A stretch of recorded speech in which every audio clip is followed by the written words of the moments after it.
definitely been an interesting past 16 months.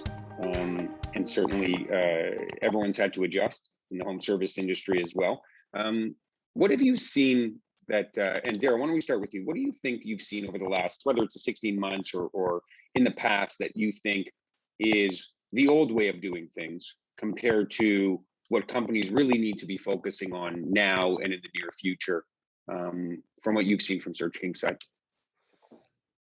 I think that the sort of the near me style of search queries has really sort of grown exponentially, especially in the pandemic.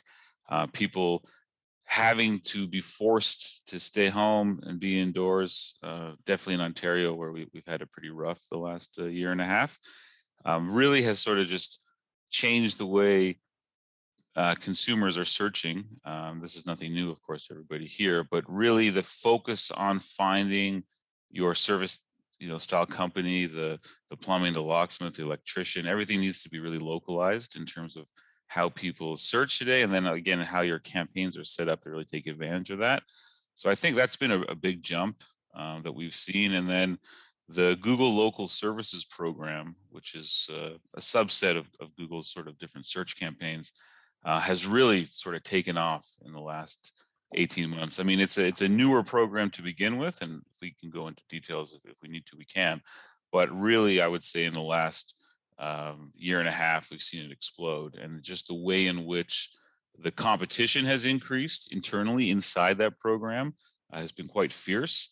And then, how much is being utilized from the consumer is increased. So that's a big insight I'd say we've seen.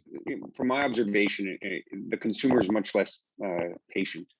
Have you seen that, or are there examples you can think of where really consumers want immediate responses all of a sudden, compared to in the past where it may have been, leave a message and the company can get back to you within 24 hours? Yeah, I think those days are long gone. I don't think anybody has much patience anymore for anything.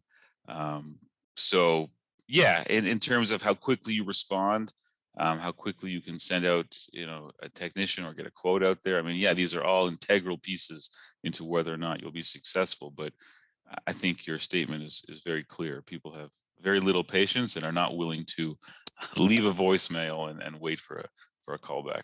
Very much on-demand style economy, which in all fairness works well between, I think, Search Kings and WorkKeys, especially because we have the ability to respond in real time, and with the software that the techs are using with WorkKeys, I mean, they can respond instantaneously, right?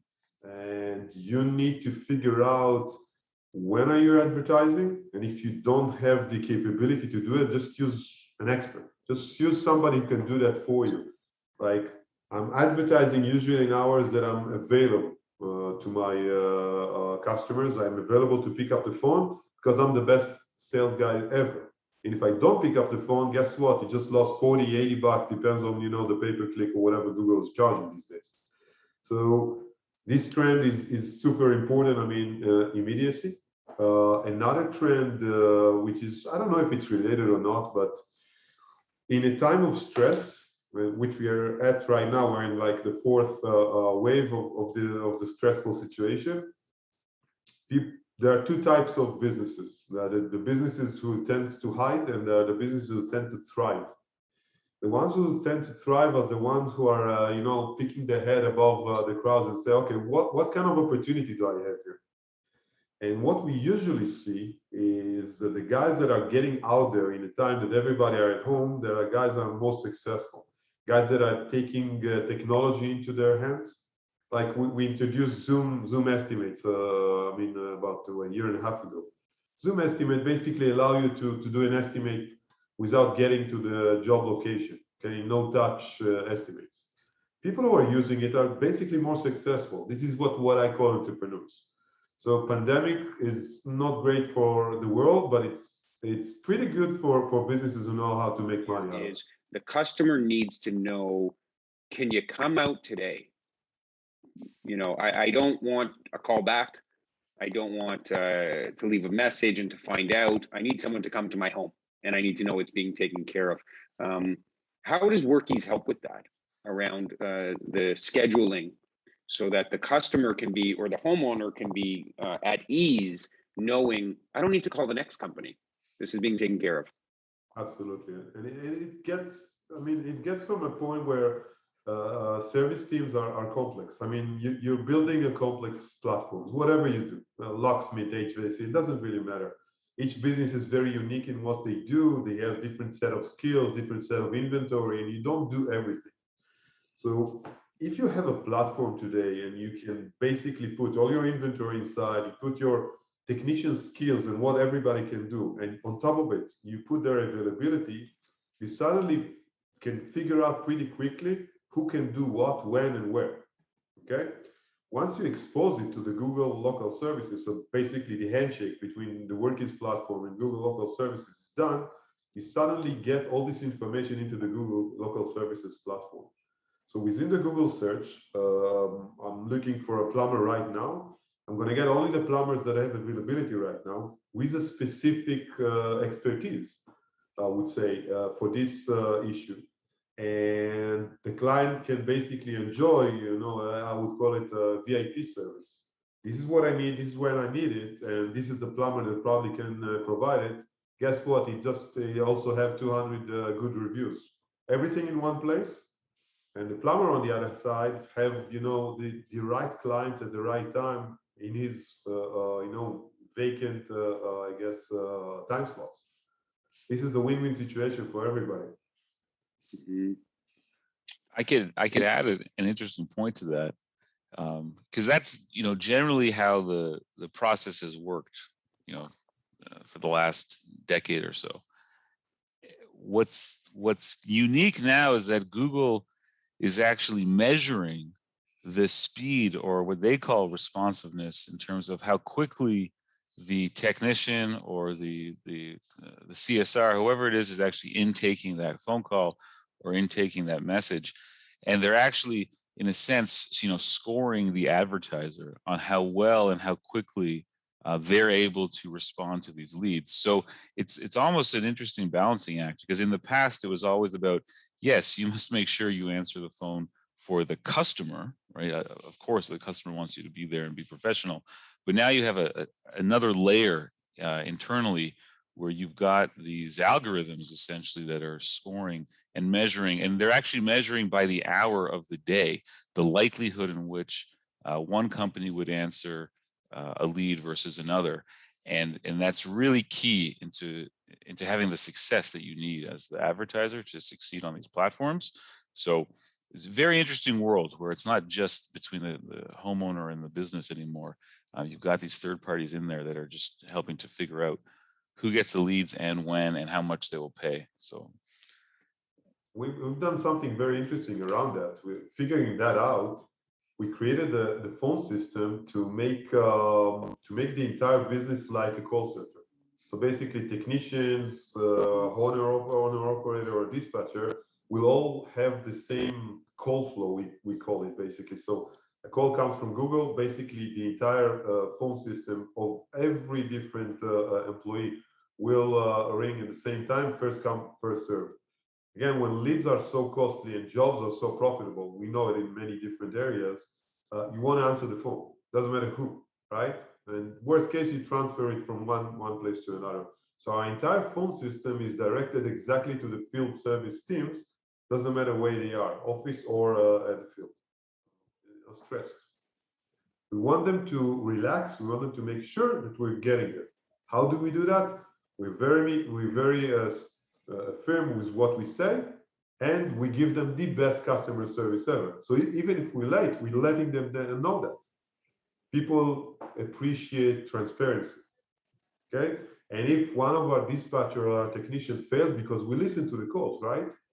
Get back to the client and call them and tell them you made a mistake and you want to compensate it. Because one bad review is going to ruin your entire good reviews in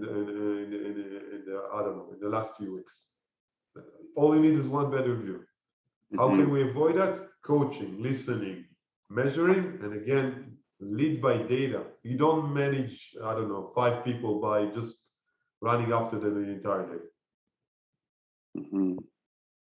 It really, I'm on my way is such an interesting, comforting message to give to someone in a state of stress. The other one that I've heard in listening to calls is right away the CSR answering the phone says, as soon as they get connected is, what is your zip code? And just qualifying that, oh yeah, we serve your zip code. It implies we're going to take care of you. And so does I'm on my way. That's outstanding. So thanks for that. I may start using that with our staff training for sure.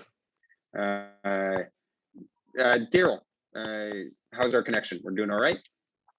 I think I'm back for now. My apologies. Here's what we need from you really at this point is there's so much talk of Google's automation and Google trying to automate this entire flow. And, there's really a concern on the part of a home service contractor. They don't want to just give up control to a machine. They want to have more control. And Search Kings obviously works in the space in between a contractor who's busy and Google. Where do you see this balance between human touch and automation for customers and home and business owners? I mean, that's a good question because we're at sort of an influx or a change where you're getting a lot of information thrown at you, almost to the point where the small business owner has kind of got his hands in the air, like, I don't know what to do. It would make sense that your answer is, okay, we'll just use the automated tools available and sort of let the machine run its course. What we have seen is that, that can be quite dangerous. So what we're looking for is a balance in a sense. We're not trying to say that automation is going away or that automation doesn't have value by any means, but you need to maintain, I would say, a human touch or a human component just to make sure that the machine or that automation isn't chasing the wrong thing. So, when we started Search Kings, I remember having many conversations with business owners where they were always concerned about the cost per click, right? The click price. The click price is $10. The click price is $20. And at Search Kings, we tried to explain to them, well, it doesn't actually matter what the click price is. It matters what the cost for the conversion is. So it's $20 a click, but every 4 clicks you get a phone call, then it's actually $80 for a phone call, and the click price is not that relevant. And that was very different to what people had heard in the past, where they're looking at impressions and visits to your site, et cetera, et cetera. So we've always been very conversion focused. The difference today is that it's not enough to just measure, what's your cost per conversion or what's your cost per lead. You actually have to take that information and you have to feed it back to the automation or that automated machine that's still running. So, sorry if you hear I got a little kid in the background, I apologize. But the difference today is, yes, we're going to optimize your campaigns for those conversions, but we must feed the information back to the Googles of the world to let them know, how well those conversions were actually scored. In the case of, I want to add to that, we see so many occasions where service people basically stop campaigns because clicks or conversions are too high, but they don't measure the entire funnel. They don't see the entire ROI. And you know what? A click might cost even $80, but if you get $100 out of it, and your win rate is 1 out of 1, man, you're making a huge mistake just stopping this campaign. So you need to figure out the entire flow before you decide on which ad to stop or should you advertise here or there. If they're looking at the average salary that an HVAC technician makes in a year, the courses or the requirements in terms of education that you would need to get certified with your HVAC license. So all of those types of queries, they can help us to paint a picture of a type of person that we might want to advertise to on behalf of that, of Joe's HVAC. And we can have hiring ads that we show those people, come look, we're looking for technicians today, and all of the different benefits of coming to work for that particular business owner. So we actually do run those campaigns now for contractors across the country. trying to find staff just based on how they search, and then getting our information and our advertising in front of them.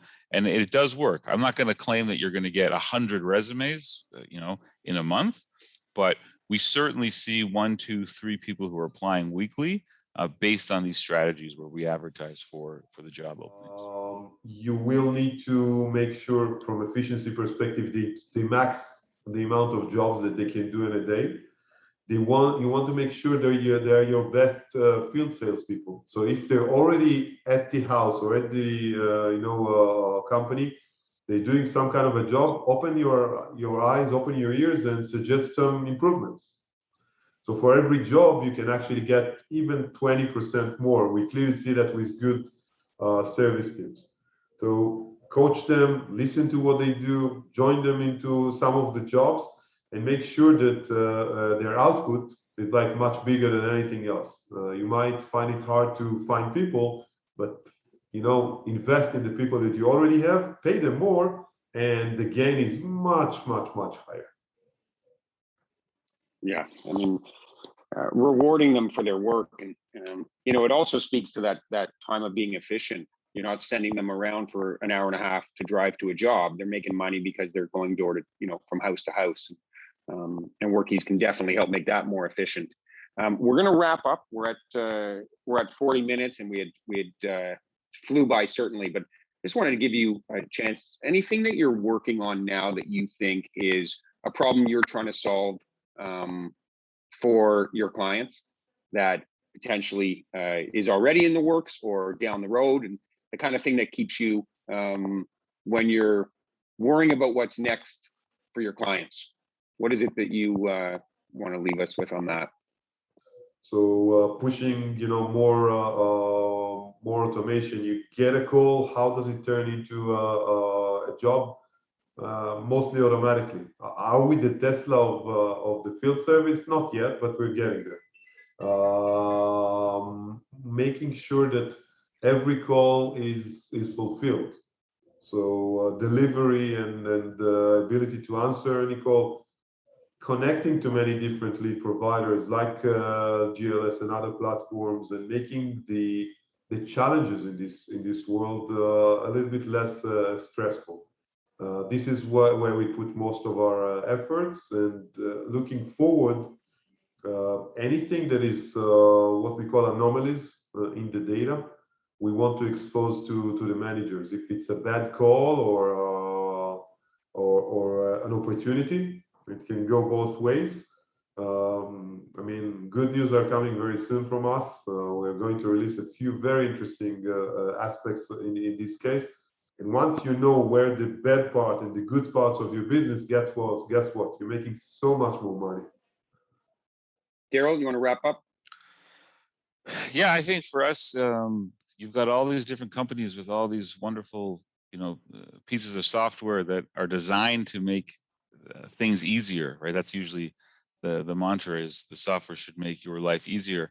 What we have seen though is, contractors, especially, the last thing on their mind really is learning more software, right? Understanding new software. These are the same people that tend to, be very, very handy on one side, but they can't turn up the volume on their cell phone or change the ringer from what their kid might have put on when they were sleeping.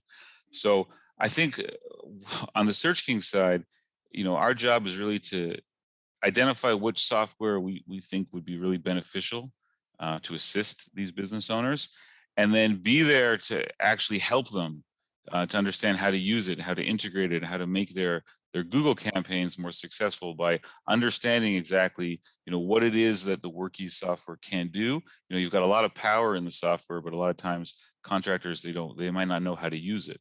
So for us, it's, I think educating our own staff to identify, okay, what product or software would be really beneficial to a Search King's customer, and then helping them to get through the onboarding and implement it through.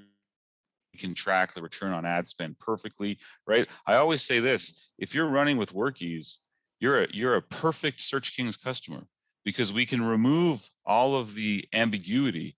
Is it working? I don't know if it's working. I think I'm busier. No, we can see how many calls, how much revenue, how much money we made. It's black and white, right? There's no room to mix up the data. So for us, we love a WorkEase style customer because it actually makes our life easier. And once we get it right, as Addy was saying, then we can start to scale. You know, you want to go from 2 trucks to 4, from 4 trucks to 8, 8 to 16, whatever you want to do. But that data, we need to help them understand how to use it. So that's really a challenge and a great opportunity at the same time. That's awesome, guys. I learned a ton. Next time someone asks for something, I'm going to tell them I'm on my way, even if I haven't started moving just yet. Daryl, you can let your kids know you're on your way in a minute. Right. And thanks, guys. This was great. We're excited about this partnership. We really feel it's good for our customers, and we look forward to growing together. All right. Perfect. Thank you. Very much, guys. Yeah, thank you very much. Take care, All right, everybody. everyone. Thank you for joining us, everyone.